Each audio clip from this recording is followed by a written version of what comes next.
Hi, I'm Allie Jackson Jolly. I'm joined by my colleague Kerry Dolan, who is an assistant managing editor for the wealth team here at Forbes. Kerry, thanks for being here with us. Well, thanks for having me, Allie.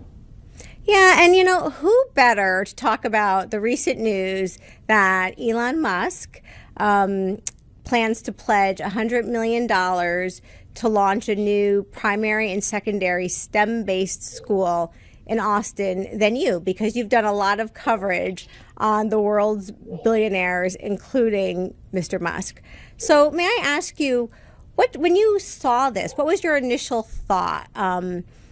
Is this something new? Does this feel out of character for Musk? Or what were you thinking when you saw this? So when I heard about this university, I thought, aha, another Elon Musk school. This is becoming a little bit of a tradition. So he started a school with another guy called Ad Astra in Los Angeles, specifically for his own kids and for the kids of SpaceX employees, because SpaceX is what used to be headquartered just outside LA. And that school was then morphed into another school called Astronova, which is now an online school for 10 to 14-year-olds. And it's very experimental. And what I've read is that it has about 250 students. So he's clearly interested in a different kind of education. And I think it stems from wanting his own kids to get hands-on challenges and great teachers and et cetera, and also his other employees. Yeah, I'm glad you mentioned that, because what occurred to me when I was reading this is that Elon Musk has said for that first university, he did it primarily to begin with because he wanted his children to have a better school. With this new primary and secondary school in Austin, he's had conversation around not being confident that there's enough future excellent STEM employees to staff up his own company. So this feels different to me than many of the other education philanthropists, in that often they will say that they're trying to do this to, further society, make a more educated society. Am I thinking about that the right way? Is the way Elon Musk is approaching this a little different than other philanthropists that you've covered? It does seem a little bit more self-serving. I mean, one thing that I did read about this new proposed school is that there's no guarantee that the children of trustees or professors will gain admission to the school. But does that mean that they won't get admission to the school? And it does have the little patina of more self-serving than, for example, we just published a list earlier this week of the 15 largest individual donations to colleges and universities ever. And a lot more, most of those, pretty much I would say all of those, are serving a potentially much broader population. Although a lot of them are going to very well-funded universities. But for example, the largest one of those gifts was $1.8 billion from Mike Bloomberg, the former mayor of New York City and the co-founder of Bloomberg, the media and financial information company.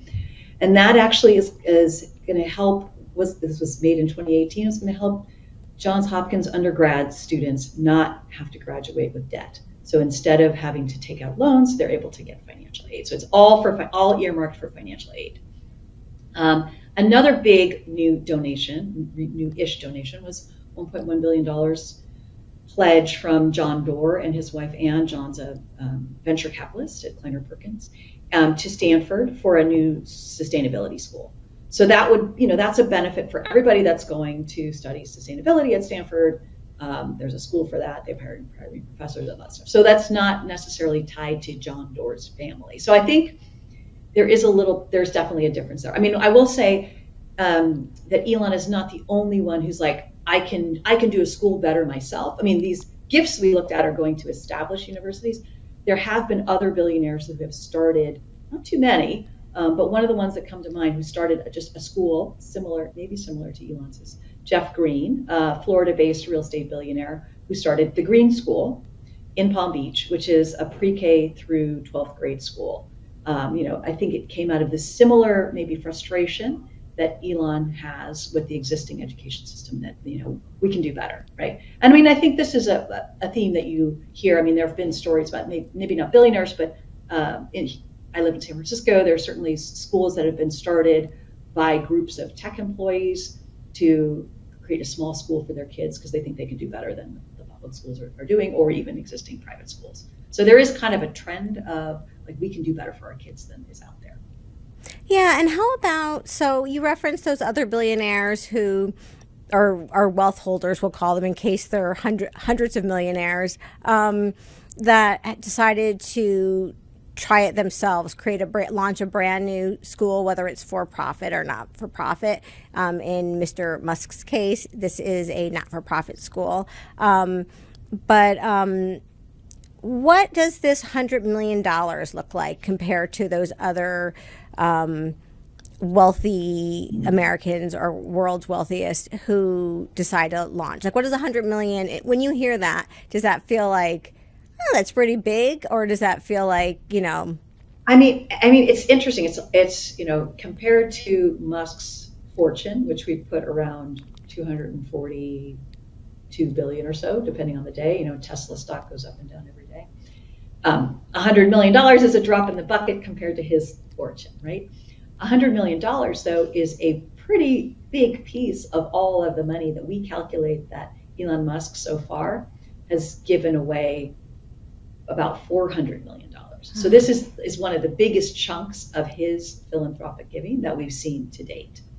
He's got a bunch more money sitting in his foundation, which is waiting to be given away. But when we look at philanthropic giving, we're looking at money that foundations have parted with, like into the Billionaires Foundation will have actually given to a recipient rather than giving to their own foundation.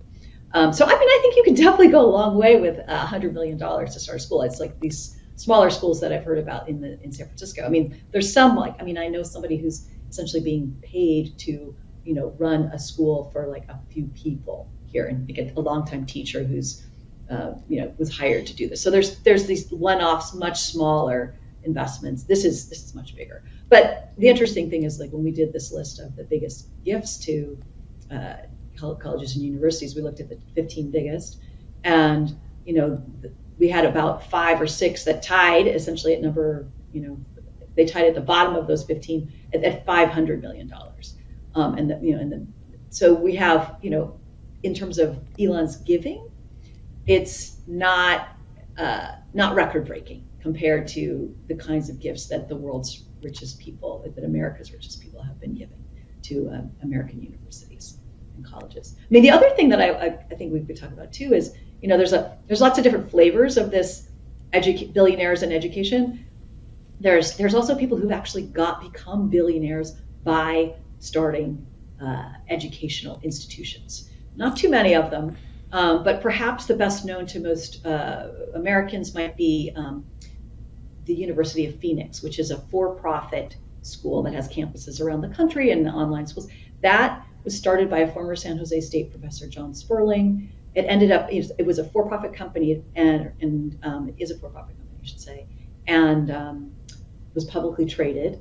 And John Sperling became a billionaire, and then he since passed away. And then his son, Peter Sperling, who worked there and inherited a bunch of the shares, he is currently a billionaire. He's since sold the school, so he's a billionaire from selling it.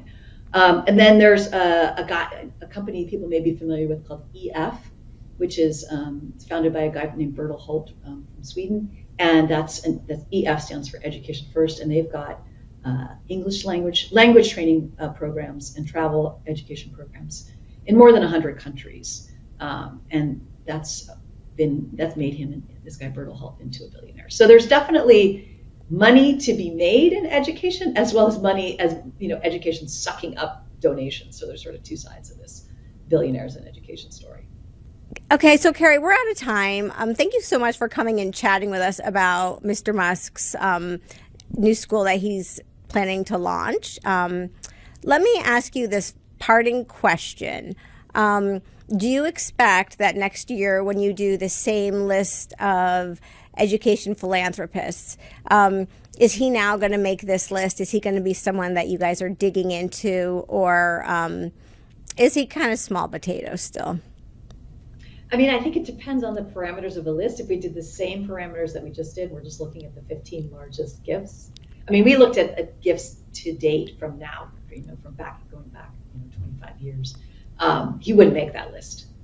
And if we did it again at the same parameters. So, I mean, but still, $100 million is a lot of money. Yeah. Okay. Well, let's see if he gets it off of the ground. Kerry, thank you so much for joining us, and let's do it again sometime.